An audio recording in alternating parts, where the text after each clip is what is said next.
The rain hammered down on the Belgian forest in sheets so thick that Lieutenant James Hensley could barely see 10 feet ahead. December 1944 had brought misery to the Ardennes, turning foxholes into muddy graves and reducing visibility to almost nothing. Artillery forward observer teams huddled in their positions, shivering in wool uniforms that never seemed to dry. They were the eyes of the American artillery, calling down fire on German positions when they could spot them through the fog and sleet. But on this particular morning, something was different. Before we jump back in, tell us where you're tuning in from, and if this story touches you, make sure you're subscribed, because tomorrow I've saved something extra special for you. Hensley clutched a sealed envelope that had arrived by courier just before dawn. The orders inside would change everything he thought he knew about artillery warfare. Within hours, American gunners would transform from competent artillerymen into something the German Wehrmacht had never encountered before. A killing machine so precise, so devastating, that entire enemy battalions would simply cease to exist under curtains of steel that fell from the sky with mathematical perfection. The Germans had no idea what was coming. Their intelligence officers believed American artillery operated like everyone else's, requiring lengthy calculations, multiple ranging shots, and considerable time between fire missions. They were about to discover just how catastrophically wrong that assumption was. By nightfall, German commanders would be sending panicked reports back to headquarters describing artillery fire that seemed impossible, unnatural, as if the Americans had somehow learned to bend the laws of physics itself. This is the story of a mathematical revolution disguised as military orders, a tale of slide rules and trigonometry that would prove more deadly than any new weapon. The day a handful of brilliant minds figured out how to make artillery batteries work together like the fingers of a clenched fist, striking with such coordinated fury that the very ground itself seemed to betray the German army. By late 1944, the war in Western Europe had reached a grinding, brutal stalemate in certain sectors. American forces had liberated France and pushed into Belgium and Luxembourg, but the advance had slowed considerably. The same weather that made soldiers miserable also grounded aircraft and turned roads into rivers of mud. Tank warfare became nearly impossible in many areas. Infantry attacks against prepared German positions were costly and often futile. In this environment, artillery became king. The problem was that American artillery, while abundant and well-supplied, operated under the same fundamental limitations that had governed field guns since the First World War. When an infantry unit needed fire support, they would radio coordinates to a forward observer. The observer would relay those coordinates to a fire direction center. The fire direction center would calculate firing solutions, accounting for range, elevation, wind, temperature, the wear on the gun tubes, and dozens of other variables. Then they would transmit those solutions to the gun crews. The guns would fire, and the observer would watch where the shells landed, call in corrections, and the whole process would repeat. This system worked, but it was slow. Getting effective fire on target often took 10 or 15 minutes from the initial call. If the target moved, you started over. If you needed fire from multiple batteries to saturate a large area, the coordination became exponentially more complex. Each battery calculated its own firing solutions independently. Sometimes, shells from different batteries would arrive seconds or even minutes apart, giving enemy forces time to take cover after the first rounds landed. Worse still, American doctrine typically assigned specific batteries to support specific infantry units. If your assigned battery was out of range, engaged with another target, or low on ammunition, you were out of luck, even if there were other batteries sitting idle just a few miles away. The system was rigid, inflexible, and wasteful of resources. Artillery pieces that could be firing sat silent because they weren't assigned to the unit that needed them.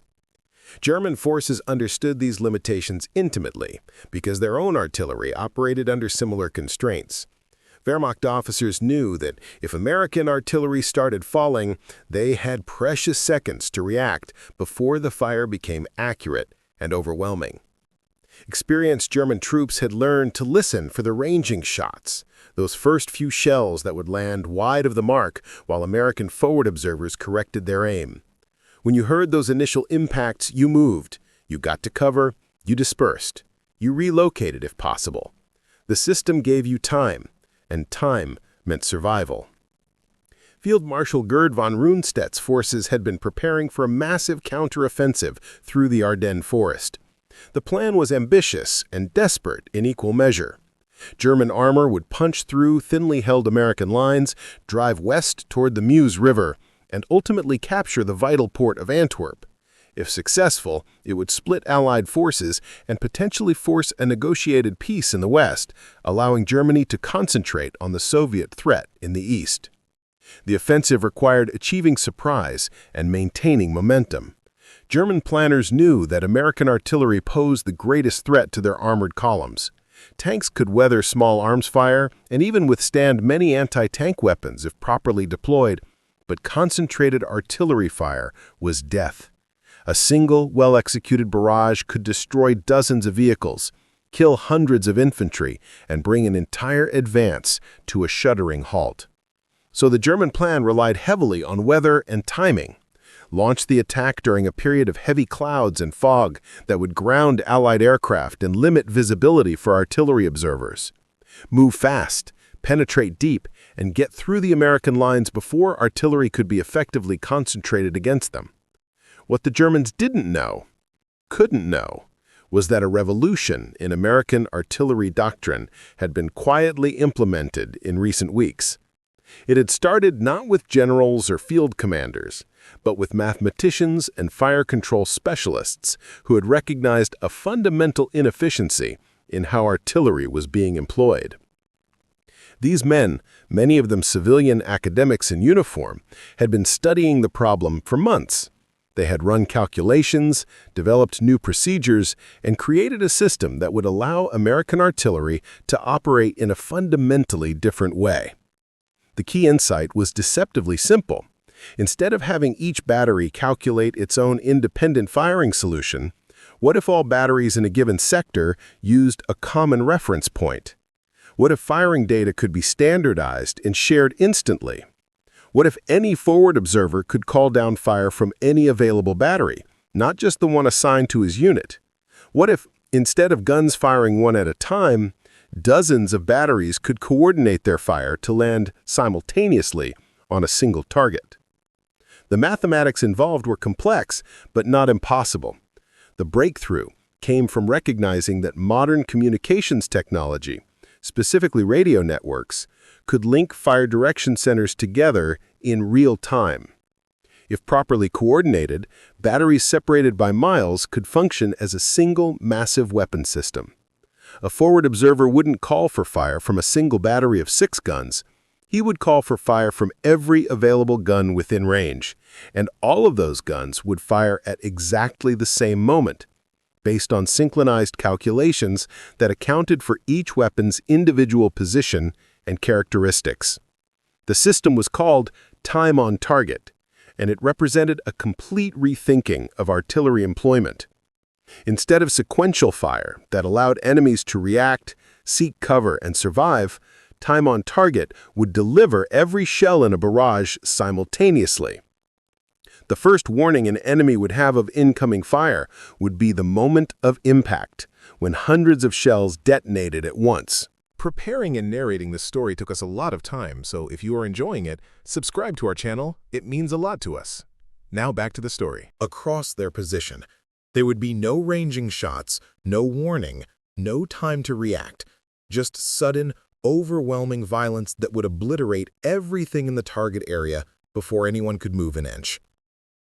Developing the system was one challenge. Implementing it across an entire army was another matter entirely. The orders that Lieutenant Hensley held in his cold, wet hands on that December morning were part of a massive, coordinated effort to roll out time-on-target procedures across American artillery units in the European theater. Similar envelopes were being delivered to forward observers and fire direction centers throughout Belgium and Luxembourg. Inside were detailed instructions on new radio procedures, new calculation methods, and new coordination protocols. The timing was both fortunate and terrifying. Fortunate because American artillery units would have this new capability just as the German offensive was about to begin. Terrifying because the system had never been tested under actual combat conditions on this scale. Exercises had been run behind the lines, fire missions practiced with dummy coordinates. The mathematics checked out, the procedures seemed sound, but nobody really knew if it would work when real shells started falling on real targets with real lives hanging in the balance. Hensley had been a high school mathematics teacher in civilian life, which made him more qualified than most to understand what he was reading. The orders explained how fire direction centers would now maintain constant communication with a central coordination post. When a forward observer called for fire, the request would go simultaneously to every battery within range. Each fire direction center would calculate their specific firing solution based on their position relative to the target. Then, and this was the crucial innovation, they would calculate the exact time each shell would take to reach the target.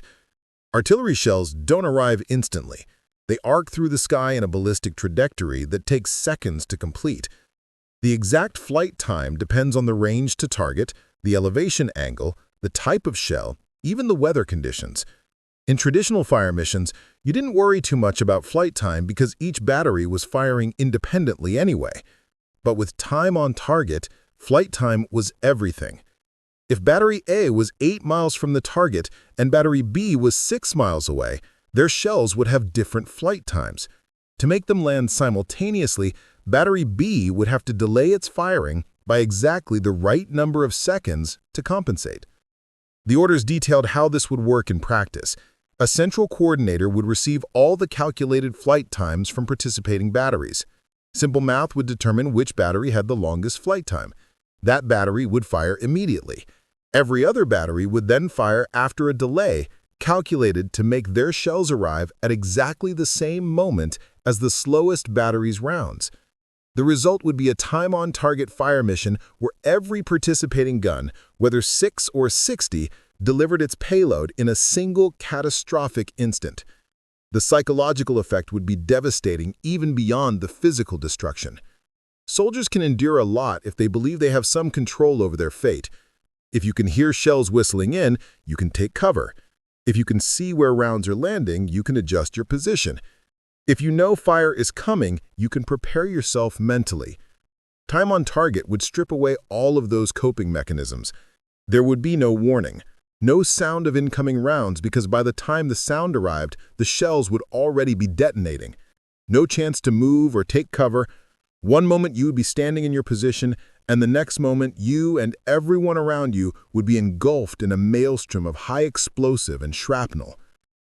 Hensley folded the orders carefully and tucked them inside his jacket to keep them dry. His radio operator, Corporal Danny Kowalski, was brewing coffee over a small fire they'd managed to coax to life despite the rain. The kid was 19 years old and had been in combat for exactly 3 weeks. He still jumped at every artillery round that went overhead, still hadn't developed the veteran's ability to judge by sound whether incoming fire was dangerous or not. The lieutenant pulled out his map and studied it by the gray morning light. His forward observer team was positioned on a low ridge overlooking a valley that ran roughly northwest to southeast. Intelligence reports suggested German forces were massing in the forests beyond the valley, preparing for something big.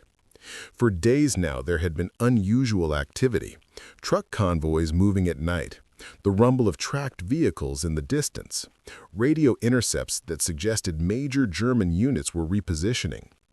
Nobody knew exactly when or where the Germans would strike, but everyone knew it was coming. The Ardennes sector was thinly held by American forces. Many of the units stationed here were either green troops getting their first taste of the front lines or exhausted veteran divisions that had been pulled back for rest and refitting after months of continuous combat. It was the quiet sector, the place where nothing much happened, which made it the perfect place for the Germans to attack. Hensley had 8 artillery battalions within radio range of his position. In the old system, he would be assigned to work with 1, maybe 2 of those battalions. The others would be supporting different infantry units, and he couldn't call on them even if he desperately needed fire support. Under the new time-on-target procedures, all 8 battalions could respond to his call for fire. That meant 48 guns, each capable of firing 4 to 6 rounds per minute. If he called for a full time-on-target mission with each gun firing 3 rounds, that would be 144 shells landing simultaneously on whatever target he designated. The thought was staggering. Hensley had called in fire missions before, watched German positions disappear under artillery bombardment. But those had been sequential affairs, shells arriving in groups, giving the enemy time to scatter and survive. What he was now capable of unleashing was something else entirely. It wasn't suppressive fire or harassing fire. It was obliteration. It was the ability to simply delete whatever occupied a few hundred square meters of terrain. As morning wore into afternoon, Hensley went over the procedures again and again with Kowalski. The radio protocols were different now. Instead of calling a single fire direction center, he would broadcast on a dedicated frequency that all participating batteries monitored. His call for fire would include target coordinates, desired effect, and priority. The batteries would respond automatically, computing their solutions and reporting ready status. When all batteries confirmed ready, a central coordinator would issue the firing command with specific timing for each battery. The whole process was designed to take less than 5 minutes from initial call to rounds impacting. They practiced with dummy coordinates, Hensley calling imaginary fire missions while Kowalski worked the radio. The responses crackled back over the airwaves. Battery acknowledgments, ready reports, theoretical firing times.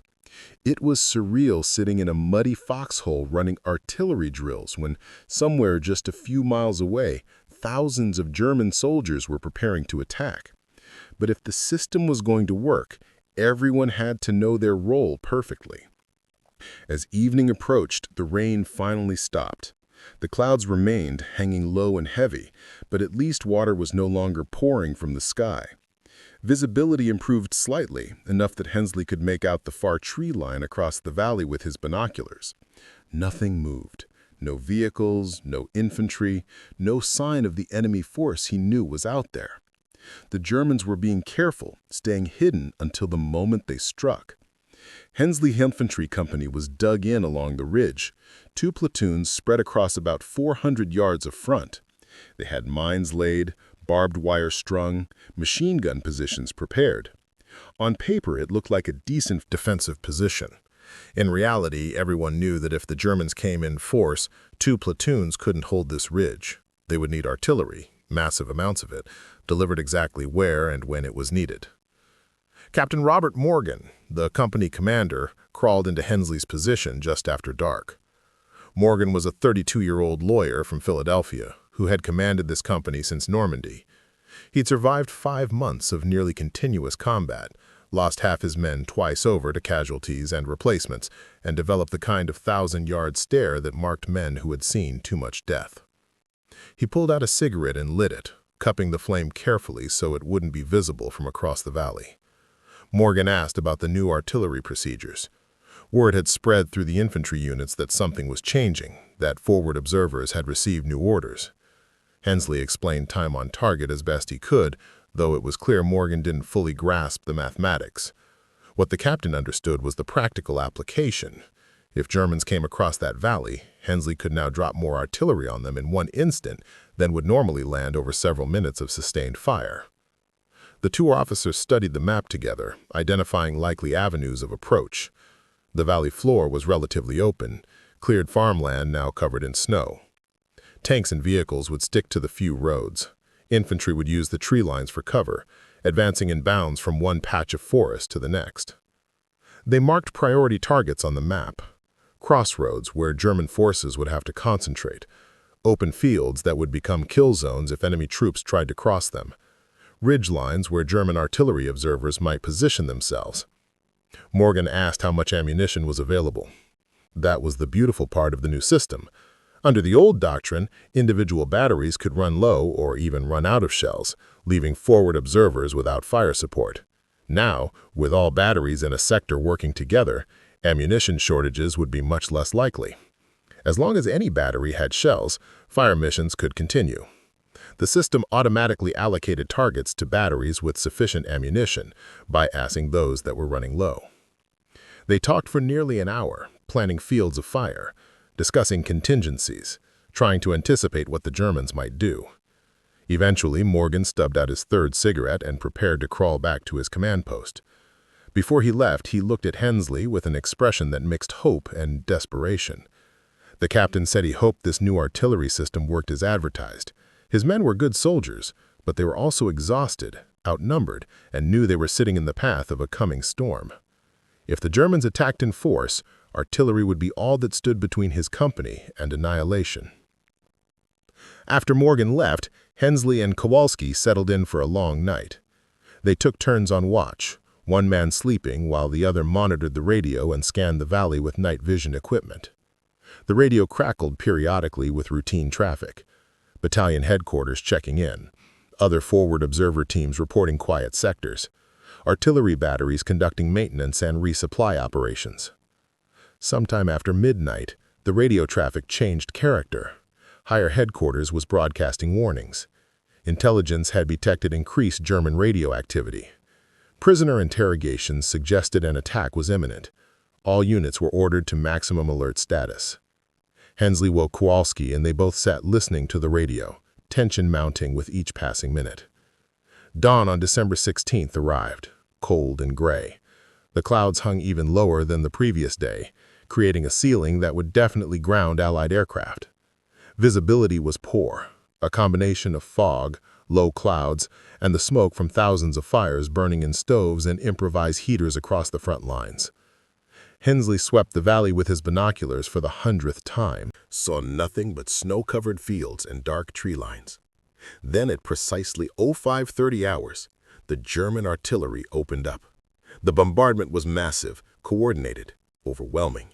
Shells screamed in from batteries positioned miles behind German lines, walking up and down the American positions with methodical precision. High explosive rounds cratered the earth, sending geysers of frozen soil and snow into the air. Smoke shells laid down obscuring clouds that reduced visibility to nearly zero. The noise was indescribable, a continuous rolling thunder that made coherent thought nearly impossible. Hensley and Kowalski huddled in their foxhole as shells impacted all around them. Their position was partially protected by the ridge's reverse slope, but German fire was landing everywhere, saturating the entire defensive line. Trees exploded into splinters. Direct hits on foxholes simply erased them, turning men and earth into mixed debris. The German gunners knew exactly what they were doing, had obviously conducted careful reconnaissance, ranged their targets precisely. The bombardment lasted 30 minutes. When it finally stopped, the sudden silence was almost as shocking as the noise had been. Hensley's ears rang so badly he could barely hear. He risked looking over the edge of the foxhole and saw a landscape transformed. Where there had been organized defensive positions, there was now just churned earth, shattered trees, and scattered equipment. Some foxholes had collapsed entirely. Others were simply gone, obliterated by direct hits. Then came the German infantry. They emerged from the tree line across the valley like a wave, hundreds of soldiers in white winter camouflage moving fast across the snow-covered fields. Behind them, the distinctive silhouettes of German tanks appeared, Panthers and Mark IVs that had been hidden in the forest until this moment. The Germans were attacking in overwhelming strength, exactly as feared, and they were headed straight for Hensley's Ridge. This was it. The moment when all the planning, all the new procedures, all the mathematical innovations would either work or fail catastrophically. Hensley grabbed his radio handset, his hands shaking from adrenaline, and began calling for fire. But he wasn't calling just one battery. He was calling every gun within range, every barrel that could be brought to bear on the German assault force now crossing that valley. His voice was steady despite the fear coursing through him. Target coordinates for the middle of the valley, where German infantry was most concentrated. Request for time-on-target fire mission. High explosive shells, variable time fuses to create air bursts that would be most effective against troops in the open. Priority immediate. Danger close to friendly positions. The radio crackled with responses. Battery acknowledgments came in rapid sequence. Fire direction centers were computing solutions, calculating the precise angles and charges needed to drop shells on the coordinates Hensley had provided. In the background of the radio chatter, he could hear the organized chaos of gun crews receiving firing data, loading rounds, making final adjustments to their pieces. Kowalski was providing continuous updates on the German advance. They were halfway across the valley now, moving with frightening speed. German machine guns had opened up from the far tree line, providing covering fire. Mortar rounds were landing on the ridge, trying to suppress defensive positions. Enemy tanks were advancing more slowly than the infantry, but were definitely coming, their long guns traversing as they sought targets. Then came the call Hensley was waiting for. All batteries were ready. Each fire direction center had calculated their solution and reported their shell flight time. The central coordinator had done the math, determined the firing sequence. The actual time from Hensley's initial call for fire to this moment was 3 minutes and 40 seconds. Under the old system, they would probably still be waiting for the first ranging rounds from a single battery. Coordinator's voice came over the radio, calm and professional, calling out firing times for each battery. The batteries with the longest range, whose shells would take the most time to reach the target, would fire first. Batteries closer to the target would wait, their delays precisely calculated down to fractions of a second. The goal was for all shells to arrive at the target simultaneously, creating a single overwhelming moment of destruction. Hensley didn't hear the guns fire. They were miles away, too far for the sound to carry over the noise of battle. But he knew that right now, dozens of artillery pieces were erupting in carefully timed sequence. Shells were arcing into the sky, following ballistic paths calculated with mathematical precision. Each projectile knew nothing of the others, was simply obeying the laws of physics as it climbed to its apex and began falling back toward Earth. But the timing was perfect, the calculations exact. They would all arrive together. The German infantry was 3/4 of the way across the valley when time ran out. One moment they were advancing, shouting encouragement to each other, firing their weapons at the American positions. The next moment, the world ended. Over 100 artillery shells detonated simultaneously across a 600-yard section of the valley floor. The sound was a single enormous crack that physically hurt, that could be felt in the chest as much as heard with the ears. The effect was beyond anything Hensley had seen in months of combat. The entire middle section of the German advance simply vanished in a cloud of smoke, flame, and flying debris. Bodies were thrown into the air like dolls, equipment disintegrated. The snow-covered ground erupted upward in dozens of massive fountains of earth. The concussion wave rippled outward, knocking down men who weren't even in the immediate kill zone. When the smoke began to clear seconds later, there was nothing where there had been hundreds of advancing soldiers. Just craters, scattered debris, and here and there the broken forms of men who had been instantly killed by the coordinated barrage. The German advance had been cut in half, the center completely destroyed, leaving isolated groups on either flank that were suddenly exposed and unsupported. The surviving German soldiers did what any sane person would do. They stopped advancing and tried to find cover. Some threw themselves flat on the ground. Others ran back toward the tree line they had emerged from. Officers tried to rally them, to keep the attack moving, but the coordinated artillery strike had been so devastating, so shocking in its sudden violence, that unit cohesion had simply evaporated. But Hensley wasn't done. He was already calling a second time-on-target mission, this time targeting the German soldiers who had been on the left flank of the advance and were now trying to retreat. More battery acknowledgments, more rapid calculations, another firing sequence. This time the process was even faster because the fire direction centers had already computed most of the necessary data. Less than 2 minutes after the first barrage, a second wave of coordinated fire fell on the retreating Germans. The German tanks, seeing their infantry support evaporated, began backing away from the killing ground. Tank commanders had survived long enough to develop good instincts, and those instincts were screaming at them to get out of that valley before American artillery found their range. but Hensley had already marked their positions. A third call for fire, this time requesting armor-piercing rounds mixed with high explosive. Another time-on-target mission, this one focused on the vehicles trying to escape. The mathematical elegance of the system became clear with each mission. Because all batteries were already coordinated, because fire direction centers had already established their firing solutions for this general target area, subsequent missions took almost no time to execute. The guns were already laid on approximate bearings. Crews already had the right ammunition loaded. Small adjustments to traverse and elevation, new flight time calculations, and they were ready to fire again. The third barrage caught the German armor as they tried to withdraw.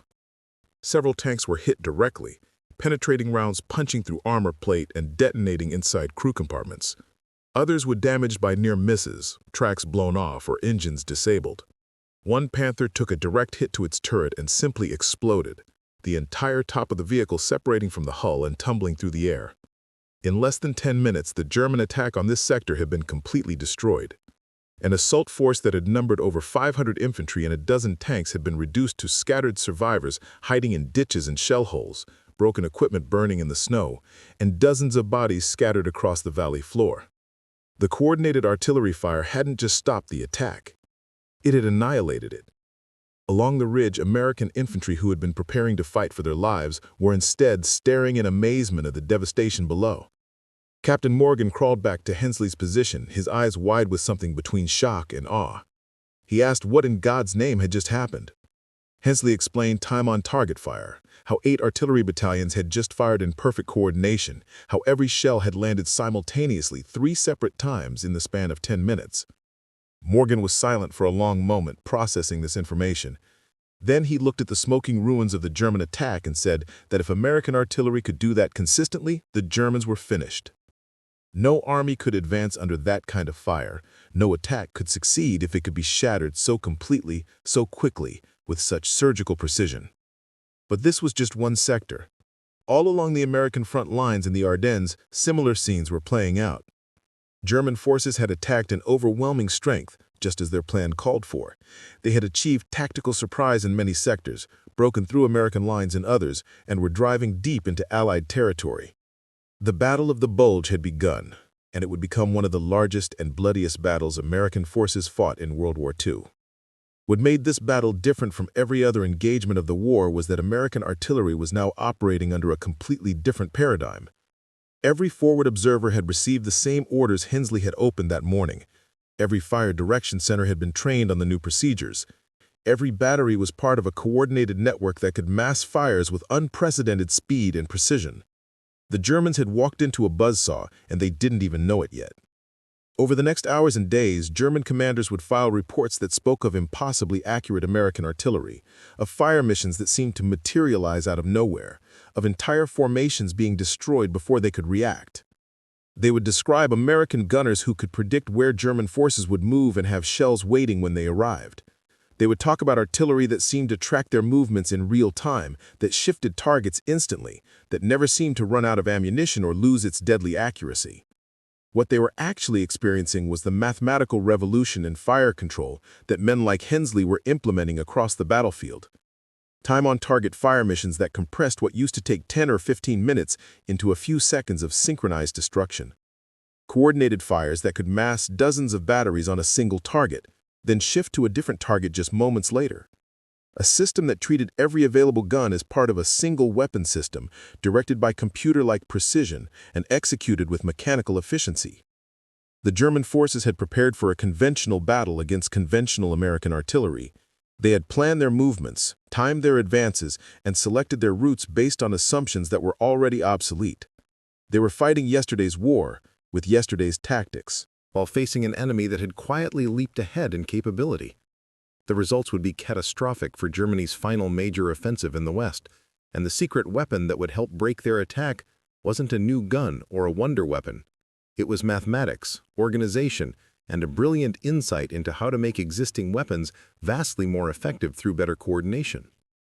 Lieutenant Hensley sat in his foxhole as German artillery finally began answering with their own fire, shells landing on and around the ridge in retaliation for the devastation that had been visited on their attack force. He knew this was just the beginning. The battle would rage for weeks. German forces would penetrate miles into Allied lines, and thousands of men on both sides would die in the frozen forests of Belgium. But American artillery now possessed a capability that would prove decisive, a mathematical edge that would turn the tide of every major engagement, that would make it impossible for German forces to amass for effective attacks, that would ultimately help crush Hitler's last desperate gamble in the West.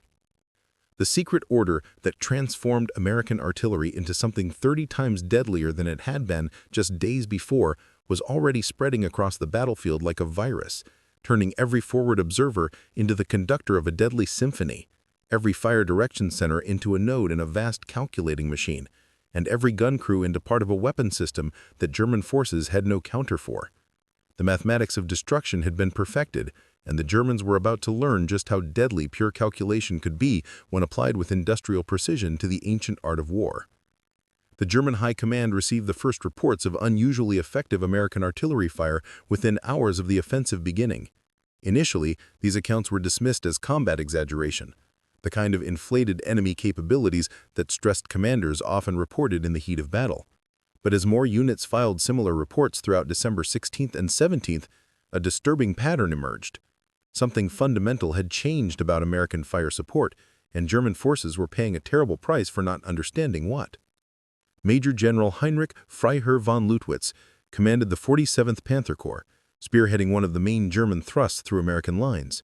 His units had achieved significant penetration on the first day, capturing several towns and pushing American forces back in disorder. Von Leutwitz was an experienced commander who had fought in Russia and understood the brutal mathematics of armored warfare. He knew that momentum was everything, that successful breakthroughs required aggressive exploitation before defenders could organize counterattacks. On the morning of December 17th, von Leutwitz ordered his 2nd Panzer Division to advance rapidly toward the town of Clairvaux, a key crossroads that would open routes deeper into American territory. The division moved out in column formation, tanks and half-tracks following the winding roads through the Ardennes hills.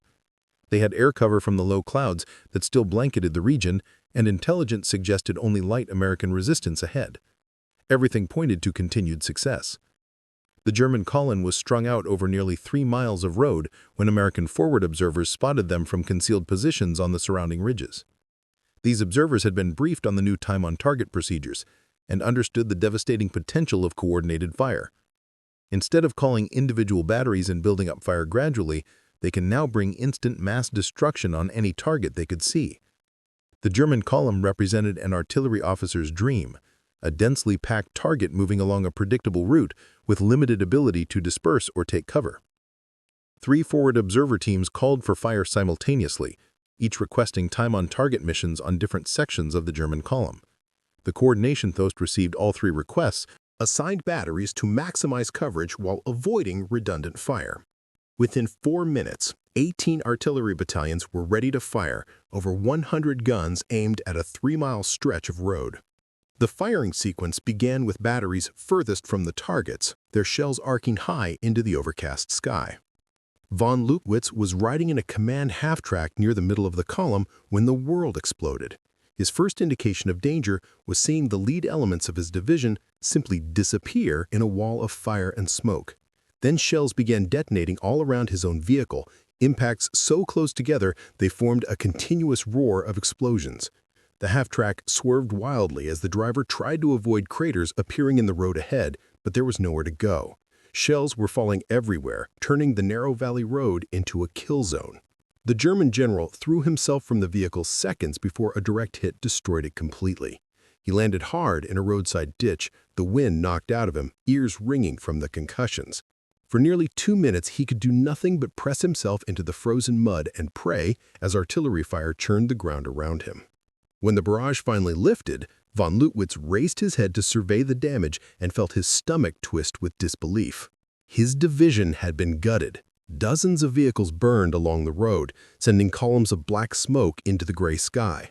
Tanks that should have been nearly invulnerable to anything but direct hits had been destroyed by the sheer concentration of fire. Infantry that had been riding in open-topped half-tracks had been scythed down by shrapnel. The neat military column that had been advancing confidently just minutes before was now a burning wreck stretched along 3 miles of devastated terrain. What horrified von Leutwitz most was the speed and coordination of the fire.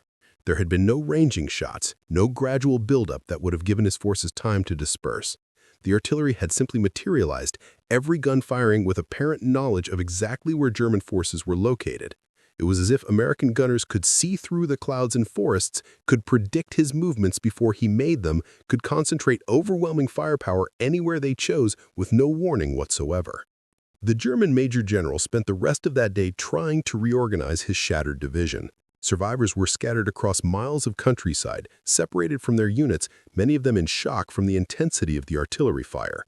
Equipment that had survived the barrage often couldn't move because roads were cratered or blocked by destroyed vehicles. Medical personnel were overwhelmed, treating hundreds of wounded. The 2nd Panzer Division, which had been at nearly full strength that morning, was combat ineffective by nightfall. Von Leutwitz filed a detailed report describing the attack, emphasizing the unprecedented coordination and accuracy of American artillery. He warned that standard German tactics for avoiding enemy fire were no longer effective. The old methods relied on dispersing quickly when ranging shots started falling, using the time it took American batteries to find their range to escape the kill zone. But now there were no ranging shots. American fire arrived with full intensity from the first shell, giving defenders no opportunity to react. Similar reports flooded German command posts throughout the Ardennes sector. The 116th Panzer Division reported losing an entire battalion to coordinated American fire while attempting to cross an open valley. Panzer Lehr Division described artillery fire that seemed to follow their movements, appearing wherever they tried to concentrate forces.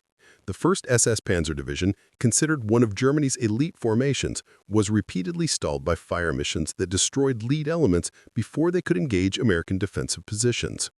German intelligence officers struggled to understand what had changed. Initial reports suggested the Americans might have captured some German artillery officers who could provide tactics for making themselves so effective. But later reports showed the firing patterns were beyond the capabilities of any known officers. Theories suggested Americans had deployed new radio detection equipment that could locate German forces and direct artillery fire.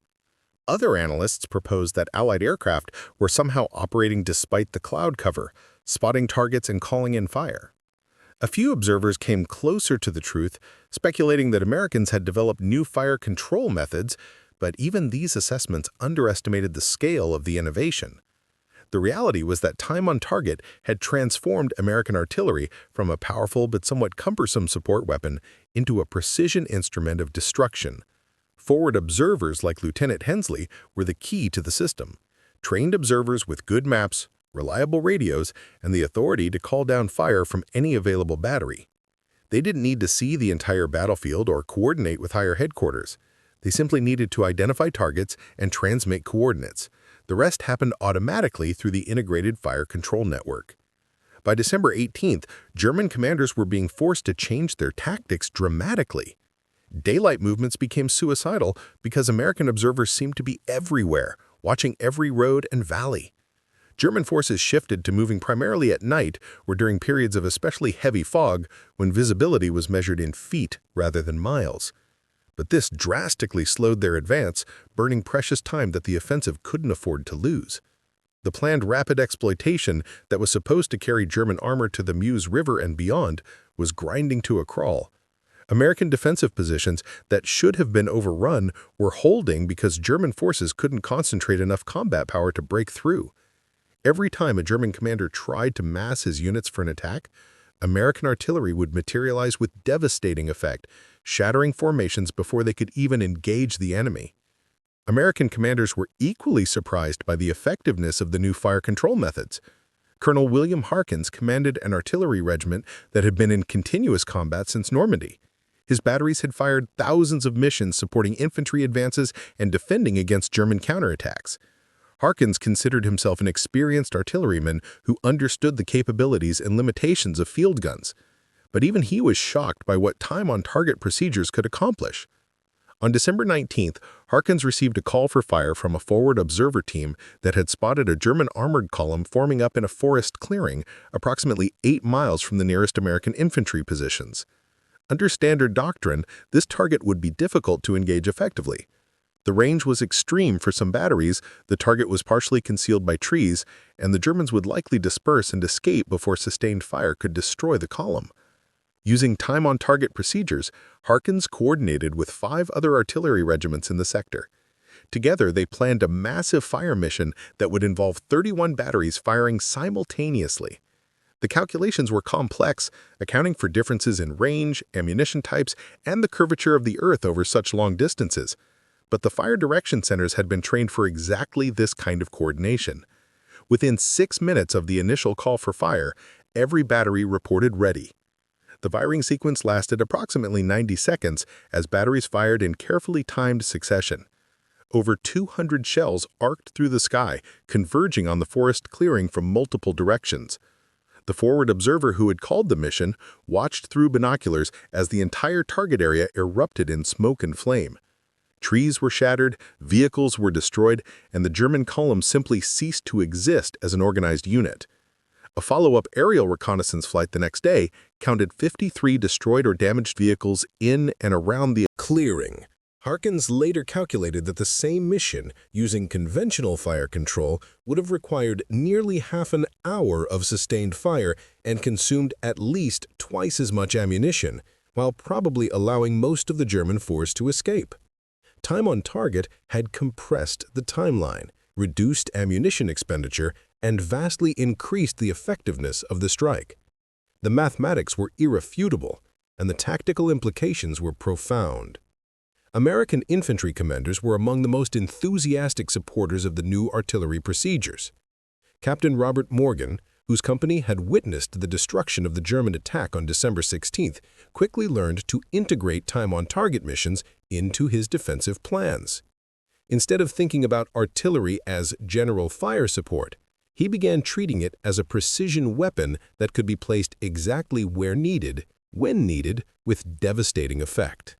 When German forces probed his positions on December 20th, Morgan had forward observers mark specific terrain features as pre-planned targets: crossroads, valleys, forest edges, any place where German forces would have to concentrate or expose themselves during an attack. Each target was assigned a simple code, coordinates already calculated and stored in fire direction centers. When German infantry began advancing, Morgan's forward observers simply radioed target codes. Time-on-target missions materialized seconds later, catching German forces in the open with no warning. The German battalion that attacked Morgan's company that day lost over 300 men in less than an hour, most of them to coordinated artillery fire. The survivors withdrew in disorder, having accomplished nothing except adding to the growing casualty lists. German officers filing reports were at a loss to explain how American defenses had become so deadly. Their own artillery, while competent and well-supplied, couldn't achieve anywhere near the same level of coordination or precision. Part of the German problem was doctrinal. German artillery doctrine emphasized centralized control, with fire missions approved by higher headquarters and batteries assigned to support specific operations. This created a rigid system where batteries couldn't quickly shift fires or respond to targets of opportunity. American doctrine had been moving toward decentralization for months, but time-on-target procedures accelerated this trend dramatically. American forward observers had enormous authority to call for fire, and the coordinated network meant batteries could support any sector that needed them. The other German problem was mathematical. Time on target required precise calculation of shell flight times and exact synchronization of firing sequences. This demanded accurate maps, good communications, and fire direction centers staffed by personnel who could perform complex ballistic calculations quickly and reliably. German artillery possessed these capabilities in theory, but implementing them across an entire army in the middle of a major offensive would have required months of training and preparation. Up next, you've got 2 more standout stories right on your screen. If this one hit the mark, you won't want to pass these up. Just click and check them out.